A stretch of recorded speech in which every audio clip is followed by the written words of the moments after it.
surrendering,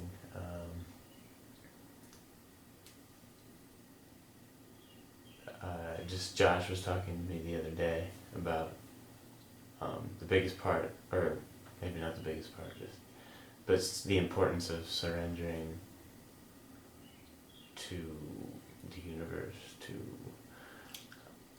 whatever you want to call it.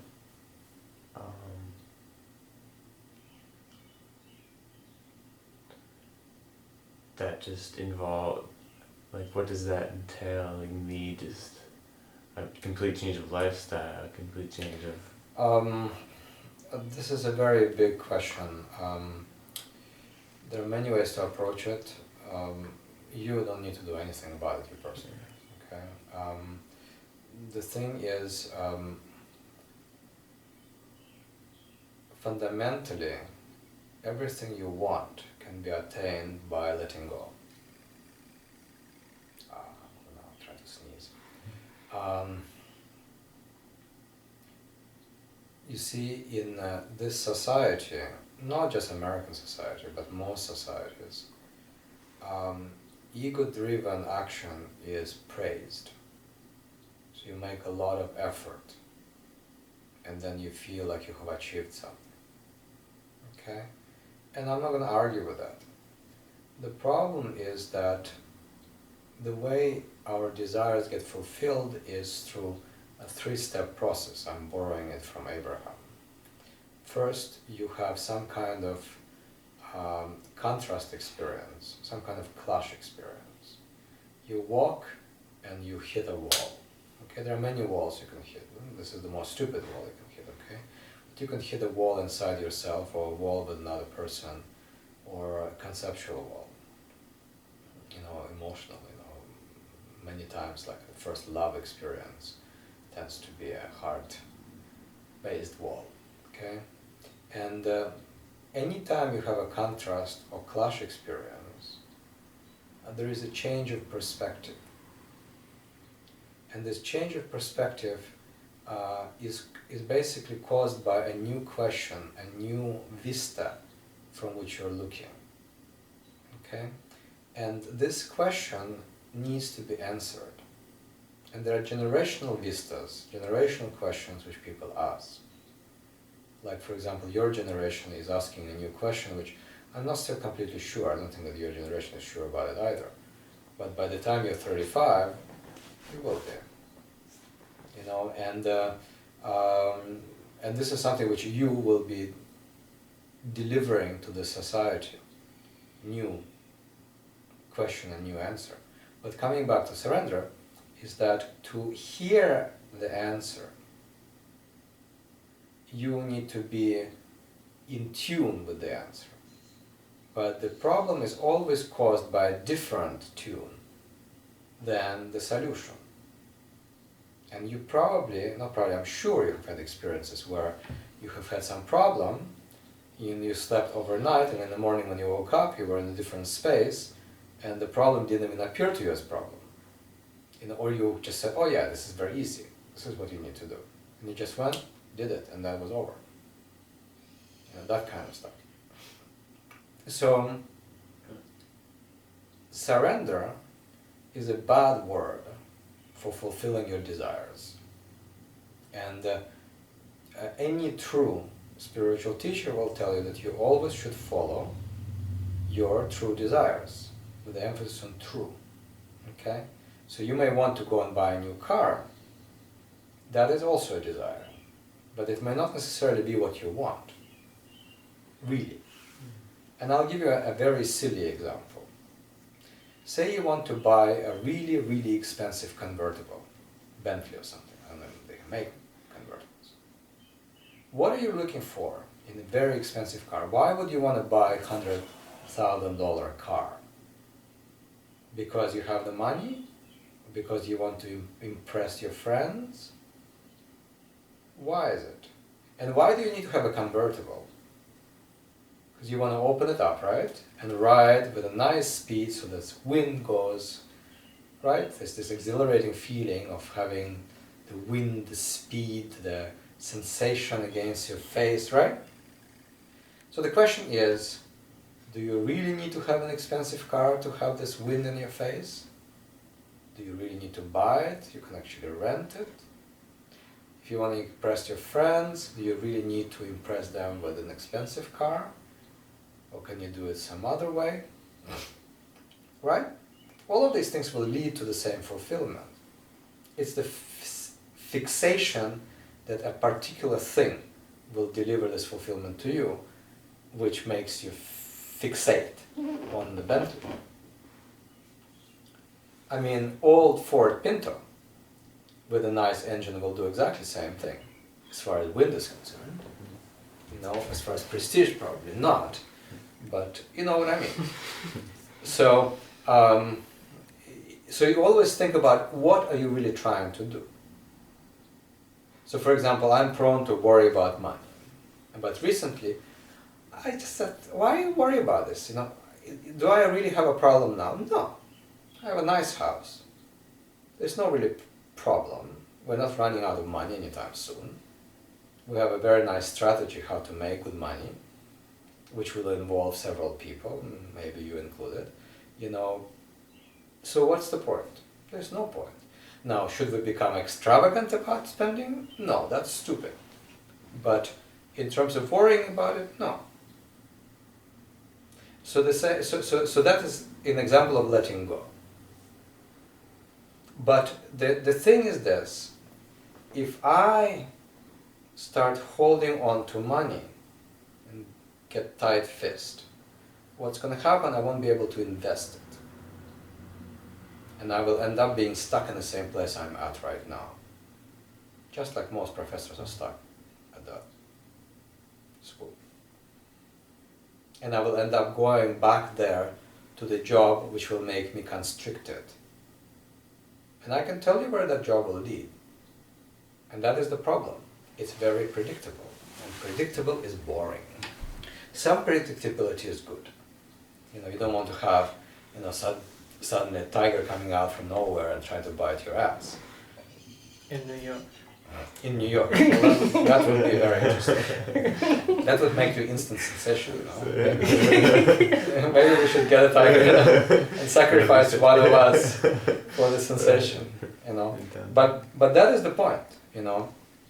So letting go is not some kind of hypothetical thing, but it is a real thing which is called by your spirit.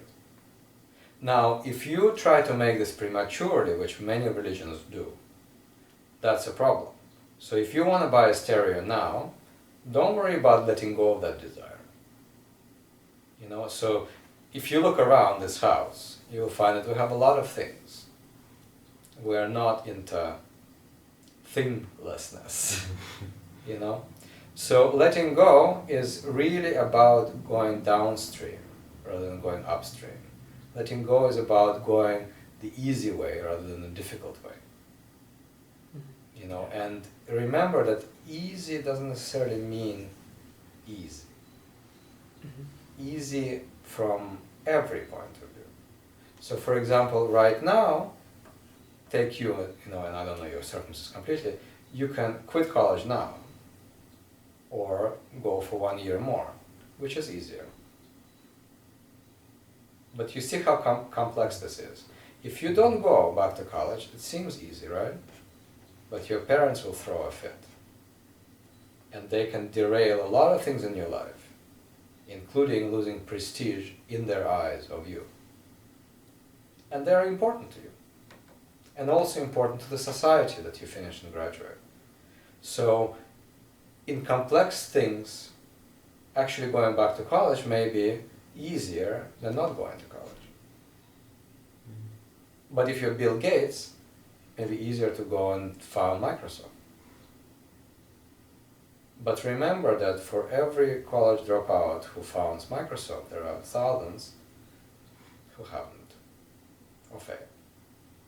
And you need to be pretty confident in who you are to be Bill Gates. And I'm not saying that you're not, but that is an example. For example, in my life, I wasn't able to let go of my job until now, and I haven't completely let go of it. But it looks like it's going in a direction very strongly. more so than before. And, for me to quit my job, I need to have really serious support. And right now, at least one person is here helping a lot. We're still not completely out of dark waters, but it's going there, it's visible. And we have several other people who are coming on board, and we have several ways to deal with the situation if they don't. See what I mean? So when people say let go, we're really talking about art of life. And art of life is not something you can read in a book. You learn it by living. And yes, you can learn from me, but unfortunately, you can't learn everything from me. You have to make your own mistakes. So sorry. And the way you deal with your own mistakes, there are two ways. I thought about it for many years. That's how I can tell you the two ways. You can live an ordinary life, which will deliver some mistakes to you, some letting go experiences to you, or you can drastically accelerate the situation. And that is tantric relationship. Okay? And when I say tantric, I don't mean specific to our tradition, or even tantric tradition. I mean it in the sense that if you want to really jam your life with experiences, then getting a normal life is not going to do it. You need to lead extraordinary life. And that's why people are so attracted to me, is because, when I was your age, I just split and went to India. And my parents were, oh, what did he just do? Well, I bought tickets and left. And for me that was a step. Then I traveled around in my 20s. I've had very interesting life, and I intend in the next 20, 30, 40 years, until I'm going to croak, I want to have an interesting life. I have no interest to sit in this house and, measure the size of my navel or something like that. It's boring. Who wants to sit in this boring town and visit Buffalo once in a while, which is boring city, you can find, Well, not the most boring, but it's it's pretty close. Doesn't even have a good shopping mall, like in Philippines. So a couple of interesting restaurants. But there are so many things which can be done. Travel around the world, So, and the thing about what we want in Modern Seers is that we want to cover this world with this, with these Modern Seers spiritual precepts. When you see them, you will see that they're not anything insurmountable, but they will work. They're simple and straightforward. We will need people who can present them in a nice way. Things of that sort. So we will have a good time. And some of this good time means that we'll have to do fundraising, we have to find a way to how to, but the main thing about Modern Seers as an organization is that we are breaking away from normal mores of society in terms of job. Not that you can't work, but you will have to work probably more. But suddenly it's not a 40-hour-a-week job. You can do 80 hours this week and nothing next week and go to India or something. It has a different rhythm. It's more loose. It allows for more creativity and therefore more fun. And you're of course going to be around people who are not in any way ordinary. And that by itself, I don't know, I know that neither of you have a lot of experience with that, but talk to your relatives and see what crazy mess they're working in. Visit their jobs and see what it is. And you'll find that 80% of the companies are dysfunctional. 20% are okay. But even those are not really love-based. They just tolerate each other because otherwise life becomes intolerable. And we don't want to be in that situation. We want to completely raise ourselves above that. In fact, we already did. That's why you're so attracted to this place. And we don't function in a normal way. We don't base our decisions on normal, the way normal people do it. Because if you have normal decision making, you'll have normal life, and you can also die normally. Which means boring life like hell. Boring. You know, and I'm not saying that it's going to be don't ever think it's going to be easy. No, it won't. No. But it will certainly be very interesting. That I can guarantee you. Easy? No. Difficult? I mean, interesting? Yes. But one of the other goals about modern seers is that I have low tolerance for shallow people. I want people who, who have, who know what they're talking about. Not necessarily verbally, but who have depth. I don't want to have this new age, la la, meditating. I hate that. I want people who, if you need to, they'll grab by the balls and twist them a few times, and see what the effect will be. Yeah. And measures it. One person twists them and measures the size of their eyes. It's like after 2 twists, the eyes became really wide. So that's the, that actually covers pretty much, what we want to do.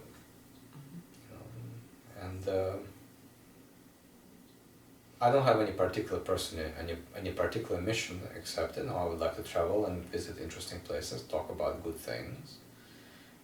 For me they're spiritual. I certainly am very interested in people who have attained spiritual, some sort of spiritual realization. And a lot of that is found in India, but like places in the Philippines, there's lots of very interesting healers who can give you some very interesting massage. Will make you scream up.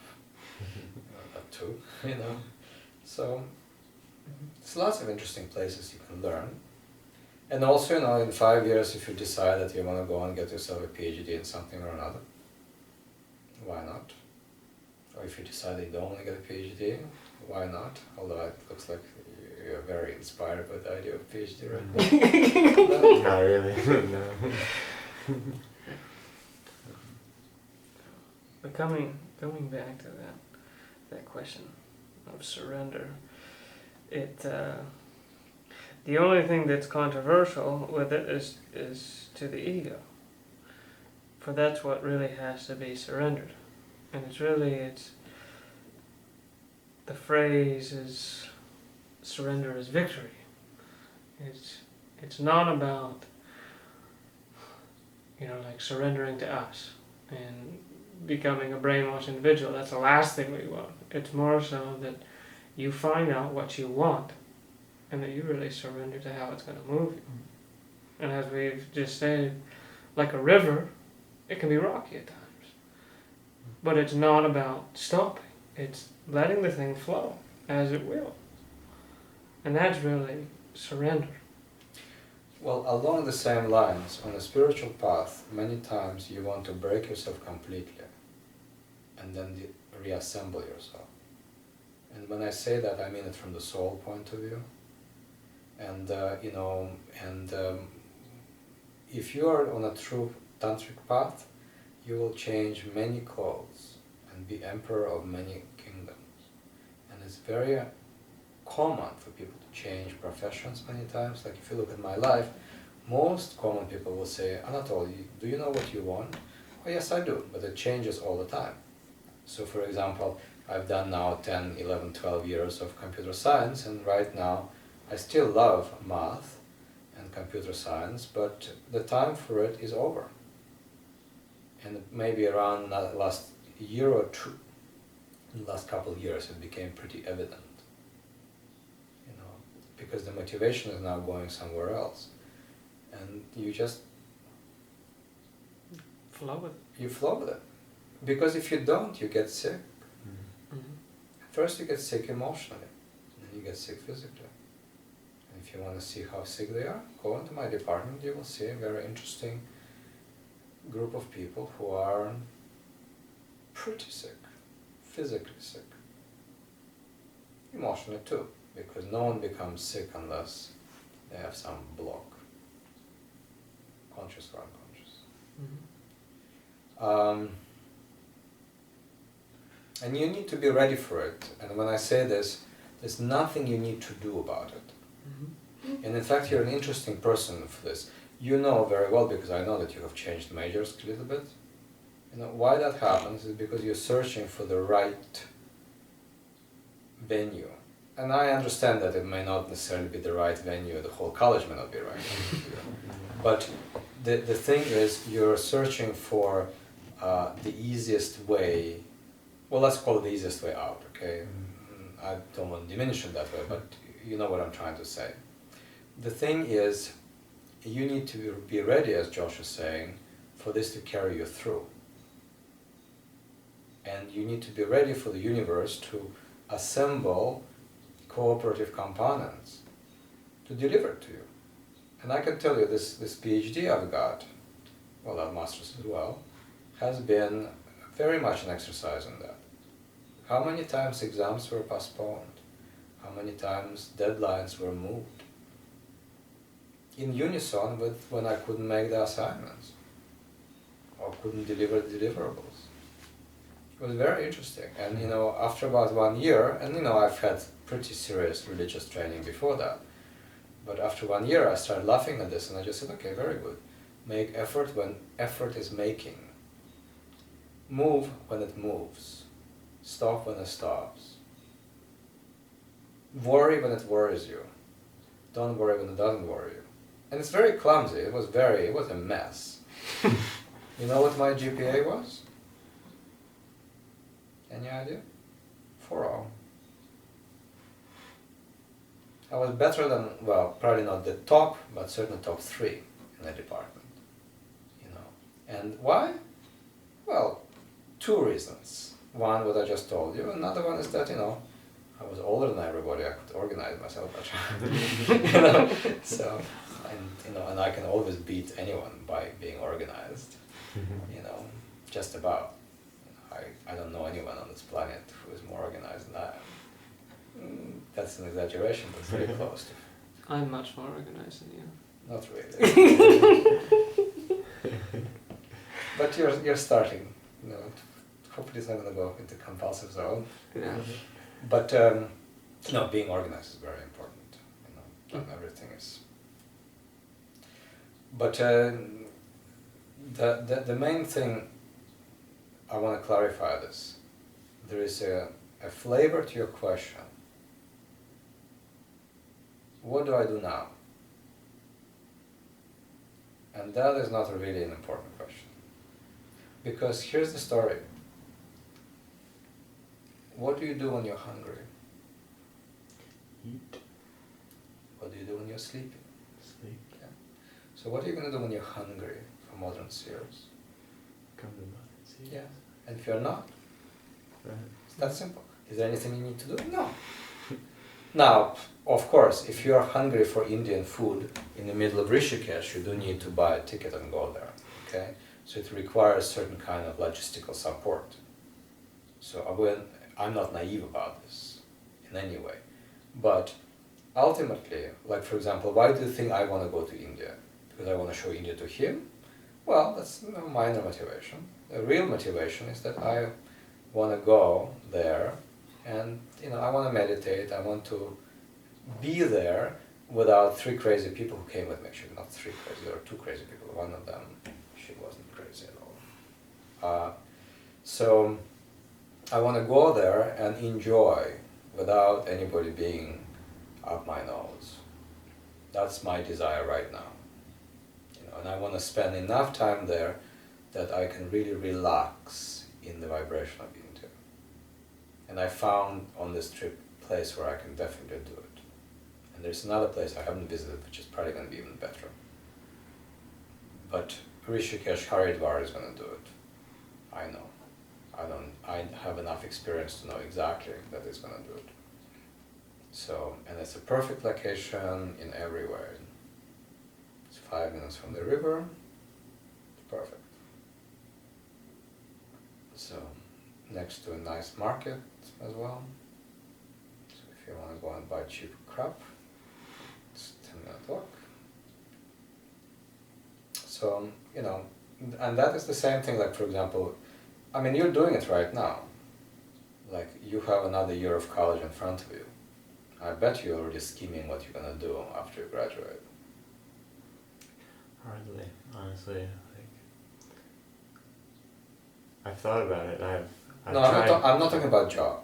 No, I know. I'm talking about just the like feeling. process, Yeah. yeah. And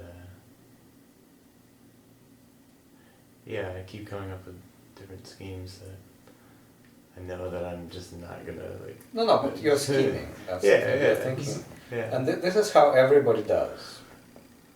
So, here's the thing. Say you want to go from here, from New York to Los Angeles. The most important thing you need to do is conceive of Los Angeles. If Los Angeles doesn't exist for you, you won't develop desire of going there. That's the reason why in the United States spiritual things are difficult, because the mythology, American, European mythology, does not support spiritual path very well. And so the first thing, one of the reasons why I'm interested in India is because in India there's a very rich culture of spiritual elevation. They know about it. There are crazy people there too, they're everywhere, but they also do know about it. So there you can learn many things, but also we need to introduce mythology, system of thought in the West, which will deliver the same thing, be equally colorful, but would not be Indian. And we can borrow from India, why not? But even if you borrow from India, it's not going to be Indian, it's going to be Indian, importation, inclusion, mixture. Like you can see what we're cooking here. We're not cooking Indian food. We're cooking some kind of spin on Indian food mixed with everything, And, in fact, Josh is more Indian in cooking than I am. So... But coming back to... So now you know that you're going to LA. Because you know LA exists and you want to go there. The next story is, how do you get there? Well, by doing a dance around the Statue of Liberty, you're not going to get to LA. It will be colorful, weird if you dance in a weird way, but it will not deliver you to LA. Mm-hmm. Well, you need to buy some vehicle. Feet will do, long but possible, people have done it. Horse will do, long, faster than feet, people have done it. Car will get you there in about a week or so. Faster, not as good as an airplane. You can get on a rocket too, but there's a very good chance that you're going to miss. So you can see, and this is important, we're discussing vehicles, okay? Same thing on the spiritual path. I can give you right now techniques which will deliver you to LA in about 10 minutes. You will likely end up in the Pacific Ocean eaten by a shark, because you won't be able to handle the thrashing which is going to result from this kind of meditation processes. Neither of you, actually. Mm-hmm. But the point is that they exist, and you can use them. And my only job is to make sure that you learn them in the due time rather than not, okay? But the main point I'm trying to make is that you don't have to do anything to get to LA except get on some horse, buggy, whatnot, and go there. Pretending that you're going there while you're actually, moving around New York or swimming around Statue of Liberty is not going to do it. Even taking a boat and going around South America and coming back to LA, coming up to LA, it will be faster than walking around Statue of Liberty. But majority of people walk in circles because they either don't know that LA exists or they're too scared to start moving. So what I'm asking you to do is that relax into the idea of whether you want to be an ordinary person or an extraordinary person. And I think you already know what you want to be, okay? But it is scary, because the moment you become extraordinary, you become different from other people. So socially, you become an outcast. in a second. And some people are better at pretending to be part of the group than others. But you won't be part of the group. And that's the fear of getting on the spiritual path, because you will be immediately juxtaposed against the whole society.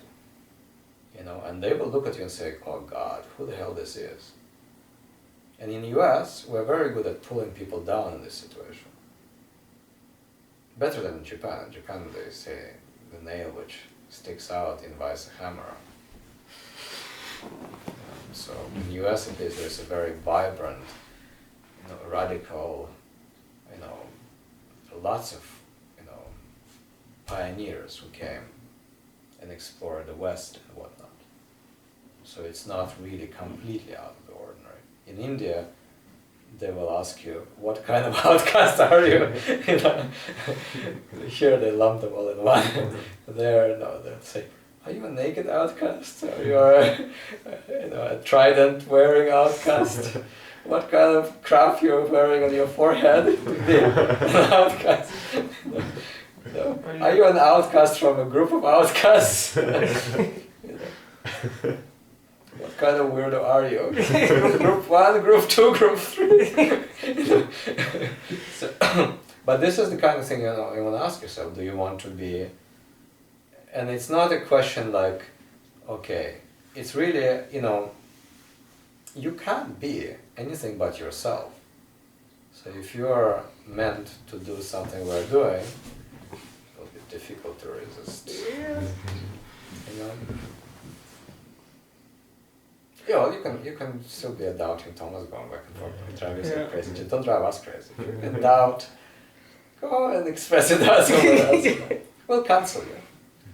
You know, so, oh, poor boy, doubts, what are we going to do with